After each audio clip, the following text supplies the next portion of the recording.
Vrcholový okamžik zápasu přišel ve 29. minutě, kdy se k míči dostal Mário Holek, obešel Maroše Klimpla a s přehledem překonal i golmana domácích a Brno tedy vedlo 1-0.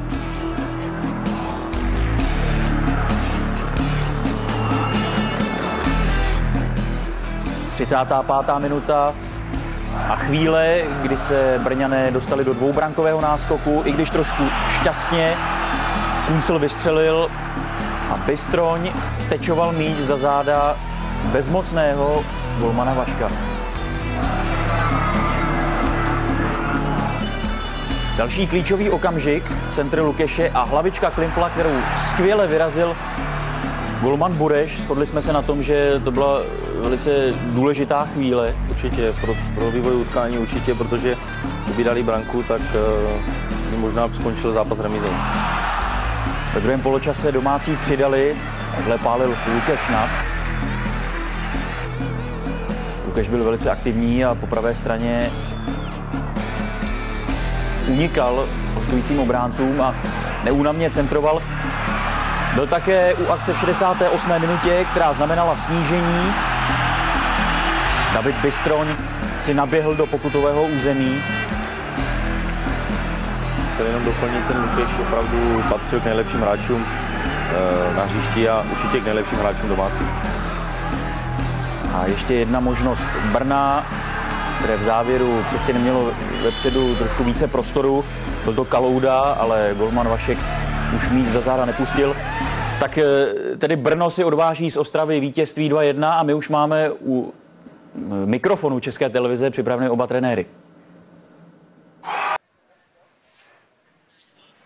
U mikrofonu mám oba dva trenéry, dáme přednost trenérovi domácího týmu panu Karlu Večeřovi. Trenére, co dnešní utkání rozhodlo? Tak já si myslím, že to rozhodl první poločas, kdy jsme udělali hrubou chybu při první brance, pak takovou nešťastnou druhou brankou jsme prakticky umožnili Brnu docela lehce jít do vedení a ten druhý poločas z naší strany byl výrazně lepší. Tam už jsme soupeře zatlačili, vytvořili jsme si tlak, převahu a bohužel dali jsme jenom jednu branku, ale hrozně moc to utkání ovlivnila ta první branka. Co říci k výkonu Martina Lukeše, který opět dneska zahrál aspoň v tom druhém poločase perfektně? Tak zahrál, chtělo to ještě, aby se prosadil v koncovce a pak by ta spokojenost byla ještě větší. Já vám děkuji za rozhovor a poprosím i trenéra hostí. Trenére, výsledek 2-1, spokojenost? Samozřejmě spokojenost. V Ostravě se každý den nevyhrává. Já jsem rád, musím říct, že opravdu první půlku jsme dali docela dobrý fotbal, podaří se nám dát krásný góly, ale druhou půlku už to z naší strany bylo horší, že jsme se jenom bránili a jsem rád, že jsme to ubránili. Co říci k výkonu vašeho brankáře, ten myslím se dneska předvedl a vrátil úspěšně na ligovou scénu? Já si myslím, že opravdu, že zachytal velice dobře, chytil vyložené šance a celému mužstvu hodně pomohl. Děkuji vám za rozhovor.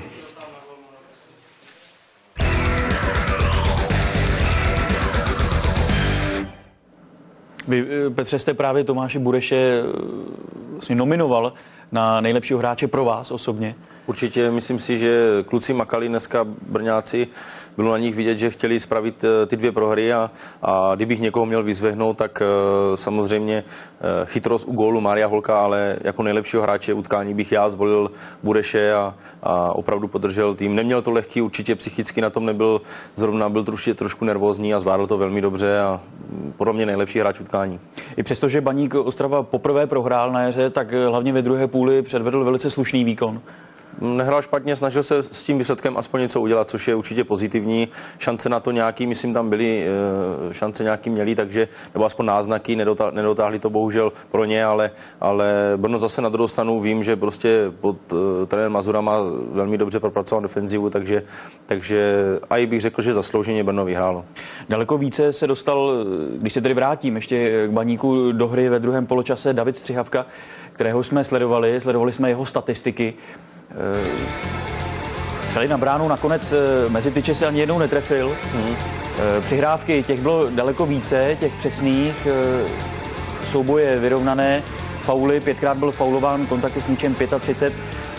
Byl tam určitý nárůst po té přestávce, těžil i z dobré práce Lukeše na pravé straně? Určitě. Já jsem ho docela se na něho zaměřoval, protože vím, že tam je v té statistice, že jsme ho takhle vybrali, nebo jste ho vybrali a musím říct, že se snažil spíš tvořit, že hodně si chodil do krajů pro míče a snažil se tvořit a snažil se s tím taky něco udělat, spíš připravovat, ale samozřejmě na druhou stranu zase, abych ho jenom neobejoval, pokud nevystřelil na branku, tak určitě ho asi trenér za tohle nepochválí, ale určitě gólový hráč to je a na druhou stranu zase upletl si na sebe bič, budou si na něho prostě obránci dávat pozor a budou si ho daleko víc všímat, takže možná z toho budou těžit dál někdo jiný, ale určitě gólový hráč to je a nic to nemění na tom, že dneska nevystřelil na branku, určitě ne.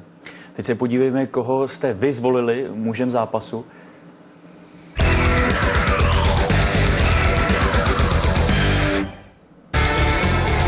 Nejvíce hlasů nakonec dostal Martin Lukeš, tak jsme ho chválili oprávněně. Na druhém místě Luděk Zelenka z Brna a na třetím Mário Holek, rovněž z Brna. Rozhovor s vítězem je připraven. Martin Lukeš, nejlepší hráč zápasu, dostává od nás tady DVDčko s dnešním zápasem. Martine, alespoň trošičku slabá náplast na tu dnešní prohru. Tak těžko nějaká náplast, to asi ne. Co rozhodlo dnešní utkání podle vás? Tak rozhodli 2 góly nesmyslné, které jsme jeden vlastní a ten první vlastně byl skoro vlastní, kdy obrana vybíhala, ani nevím kam. Co jako kapitán řeknete svým spoluhráčům v kabině? Tak nevím, asi za ty 2 góly nikoho chválit nebudu, ale jinak výkon si myslím, že byl v celku dobrý, možná lepší než třeba se Slováckem, že dneska jsme ji kombinovali po zemi. Já myslím, že výkon slušný. Děkuji za rozhovor, ať se daří.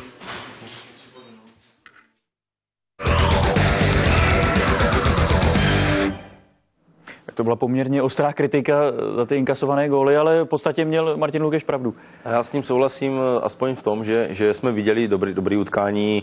Myslím si, že jako divák nestranný si určitě na svoje přišel a asi má trošičku pravdu v tom, že vlastní gól, to je prostě štěstí, to fotbalu patří, to neovlivníme nikdo a má pravdu v tom, že ty dva, jak jsme se bavili o tom, vlastně Zelenka jak nabíhal a Mario toho využil tím, že vlastně oni srazili nebo prostě se tam nějak nerozuměli. Určitě za to taky nepochválí, ale každopádně to byla zajímavá kritika od něho. No. A závěrečné slovo k Brnu, to se posunulo v tabulce opět vzhůru, 5. místo.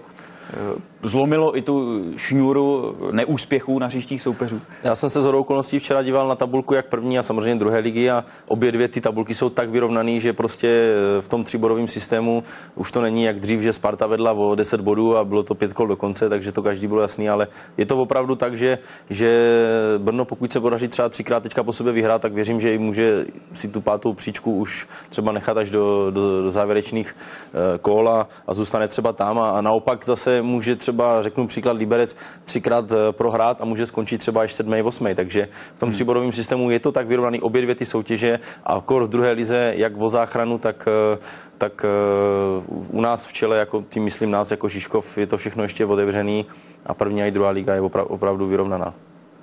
Já poděkuji Petru Švancerovi za návštěvu u nás ve studiu. Díky a nashledanou, ať se daří v dalších zápasech. Já děkuju moc a fotbalu zdar a pejskařům zdář. Zvlášť. Pro dnešek je to z českého ligového fotbalu všechno. Nashledanou.